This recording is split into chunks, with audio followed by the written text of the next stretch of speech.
जी अस्सलाम वालेकुम जी। ये देखें जी, multi functional folding washing machine. ठीक है जी, क्लोज फिटिंग, बहुत बेहतरीन किस्म की वॉशिंग मशीन है जी। मैं आपको ओपन करके दिखाता हूँ जी। और इसका पर्पल कलर है जी, पर्पल। ये जी इसको इधर रखिए। ये इसका ड्रायर है, ये इसका डॉक्टर, और ये ओपन हो गई। ठीक है, नीचे से भी आप कहीं भी लगा सकते हैं।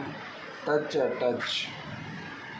ठीक है, सारा टच सिस्टम है इसका, और बड़ी बेहतरीन किस्म की है। ये तो दिखा देगा, ये इसके अंदर लग जाता है, ये बन जाता है ड्रायर। ठीक है, ये ड्रायर हो गया। इसको आप निकाल के, ये आपकी वॉशिंग मशीन होगी। ठीक है ना। इसके साथ आपने लगाना है, ये अडॉप्टर है इसका,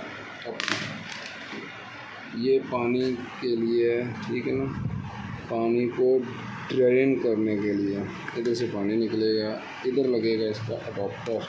ये वाला अडॉप्टर इधर लग जाएगा जी। ये सॉकेट है, इसको आप लगा कर यूज़ कर सकते हैं जी। बहुत ही बेहतरीन बच्चों के कपड़े धोने के लिए, या फिर लेडीज़ या मर्दाना भी एक सूट आप ना इसमें इजीली धो सकते हैं। ठीक है जी, बहुत ही बेहतरीन किस्म की वॉशिंग मशीन है जी। इसके अलावा कोई और भी प्रोडक्ट की ज़रूरत हो तो दिखाने का, ये सारे प्रोडक्ट और भी चाहिए।